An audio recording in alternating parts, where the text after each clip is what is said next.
Bonjour à tous, aujourd'hui je vais vous parler d'un sujet qui est cruellement d'actualité au regard des annonces de plans de licenciement ou de réorganisation qui sont en train de se mettre en place ou qui vont inévitablement se mettre en place dans les mois à venir. La thématique, elle porte sur le marché caché de l'emploi. Et manifestement, je ne suis pas le seul à me poser la question puisque chaque année, il y a 7 millions de requêtes sur le fameux marché caché ou dit off-market. Avant d'avoir un focus sur le marché de l'emploi, j'ai souhaité faire un parallèle avec un autre secteur dont on parle aussi de off-market, de marché caché, qui est celui de l'immobilier. Je trouve qu'il y a beaucoup d'analogies finalement qu'on peut faire entre les deux. On est bien sur un marché immobilier d'un côté, marché de l'emploi. J'ai donc regardé un peu les sources qui parlaient du off-market, le marché immobilier étant un peu plus probablement transparent et a pourvu de plus de statistiques. Je me suis basé sur trois sources que je pourrais tout à fait communiquer dans le cadre des commentaires et je vais commencer par une source qui, je rêve d'une maison, on pourrait tout à fait trouver ça sur internet, qui date de 2016 et qui explique que le marché existe, le marché caché pardon, existe, mais ce marché en fait il représente 5% du marché total et puis surtout il ne concerne que les biens de 3 millions d'euros et plus. Donc c'est un tout petit marché d'une part et surtout c'est lié vraiment à des niches pour des propriétaires ou des futurs propriétaires qui ont déjà des budgets extrêmement solides. Alors j'ai poursuivi l'analyse et je suis tombé sur un deuxième papier de Madame Aloup qui nous explique elle aussi que le marché existe. Donc elle estime à peu près à 10% avec un bien immobilier moyen supérieur à 2 millions d'euros. Donc pareil, on est sur un petit marché et surtout sur des prix clairement pas du tout accessibles au commun des mortels et certainement pas à 90% de la population. Alors j'ai poursuivi par un dernier papier qui était sur Boursorama et qui nous parle aussi du off-market. Alors eux nous disent, le marché caché en fait il est de 15%. Par contre, la moyenne, c'est plus de 10 millions d'euros. Alors là, on n'est même plus dans les 99%, on est sur des prix extrêmement élevés, très peu accessibles. Et en fait, les trois s'accordent à dire que c'est un marché qui est caché parce que soit les personnes n'ont pas envie d'annoncer par des raisons de confidentialité, bien sûr, et de sécurité, ou parfois simplement pour pas que les voisins sachent qu'ils déménagent ou qu'ils partent. Et donc, du coup, ils préfèrent passer par un marché uniquement réseauteux.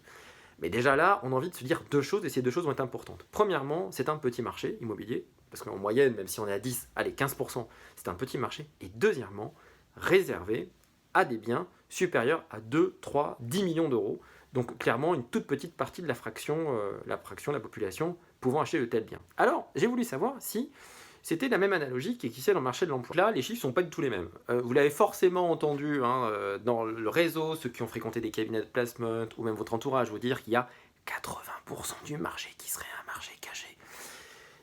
Je dis ça pas fort parce que c'est un marché caché, c'est un marché très confidentiel. Et quand on regarde en fait les blogs, effectivement, je suis tombé sur quelqu'un qui écrit pas mal dans la matière et qui vous explique qu'il y a 80 voire 90% du marché qui serait caché. Alors, les sources en général ne sont jamais vraiment indiquées, voire pas du tout indiquées.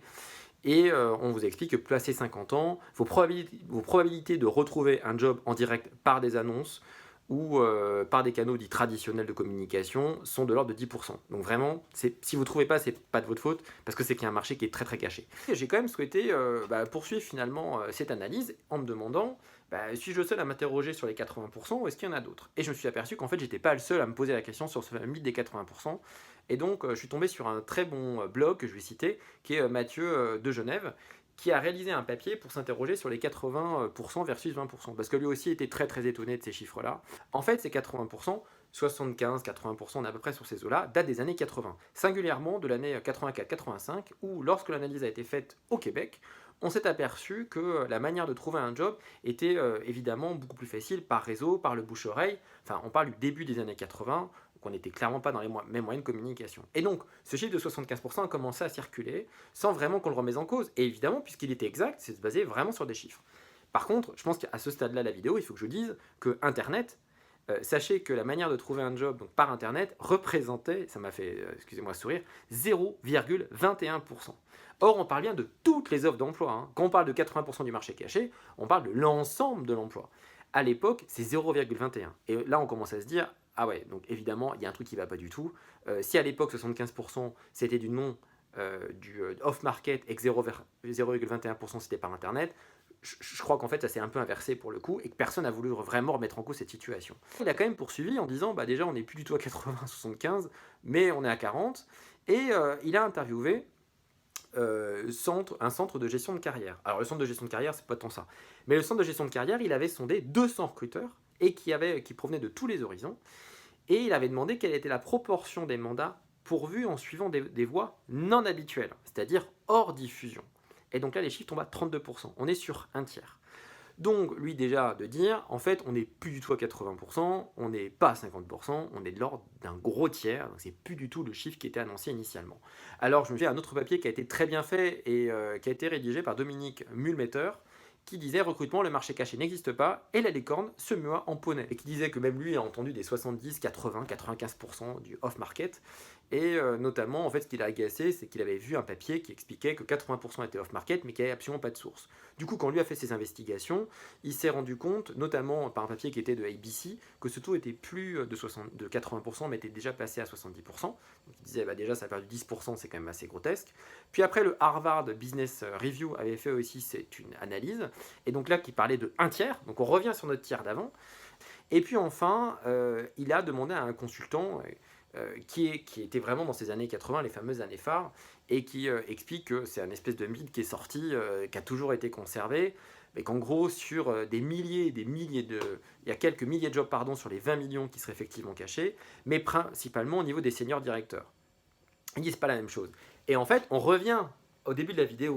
C'est-à-dire, oui, il y a à peu près 5, 10, 15% environ, là vous voyez on est déjà sur 20-30%, qui serait du marché caché, mais effectivement, vous savez, hein, les 2 millions, 3 millions d'euros, en fait, ça concerne uniquement des directeurs de top exec, des gens qui vont être payés 300, 400, 500 000 euros. Et c'est assez cohérent finalement, ce sont des postes extrêmement stratégiques au sein d'une organisation et pour lesquels on va avoir un marché très très caché. Ça ne veut pas dire que pour des postes inférieurs stratégiquement à des 150 et 200 000 euros, il ne va pas y avoir uniquement de la chasse de tête pure, mais les probabilités déjà sont nettement moindres. Résumé, qu'est-ce qu'on peut dire? On peut dire que le marché caché, il existe, et ça serait une absurdité de dire qu'il n'existe pas. En revanche, il a été clairement surcoté, il était surcoté parce qu'on a repris des discours des années 80, qui arrangeaient certainement beaucoup encore maintenant, mais qui faisaient du sens dans les années à cette époque-là, puisque les moyens de communication n'étaient pas les mêmes. Non seulement il n'y avait pas Internet, mais il n'y avait pas les réseaux sociaux. Actuellement, comment affirmer que 80% du marché serait caché, alors que on a LinkedIn, Twitter, on a toutes les toiles, on a des job boards qui ont été créés qui n'existaient pas il y a encore 30 ans ou très très peu. On a maintenant même de l'intelligence artificielle. Ce qui est problématique, c'est qu'on reprend exactement les mêmes chiffres qui ont 4 décennies. Et donc vraiment, je vous invite à essayer de demander les sources, à essayer de creuser, d'aller au-delà de la répétition un peu classique du 80%. Sœurs, amis recruteurs, amis consultants, n'hésitez pas à faire part de vos commentaires, vous êtes d'accord, vous n'êtes pas d'accord, vous avez peut-être d'autres sources, je serais vraiment content. J'essaie en général de potasser un peu et de pas uniquement dans du verbatim pour du verbatim. Et ça permettrait un peu d'échanger et de voir un peu si vous aussi vous constatez la même chose. Je sais que certains me répondent pas mal en MP et je trouve ça super parce que souvent ils me disent mais c'est très bien de sortir un peu du cadre et de la répétition parce que c'est pas la vraie vie. Donc n'hésitez pas en MP ou par biais de commentaires, je serais ravi de pouvoir échanger avec vous. Voilà, j'espère que cette vidéo vous a plu, qu'elle vous a intéressé et j'en ferai une prochaine bien sûr sur comment avoir un réseau plus efficace et comment le dynamiser et finalement à quoi ça sert le réseau et puis c'est quoi finalement le réseau. Voilà, à très bientôt pour une nouvelle vidéo.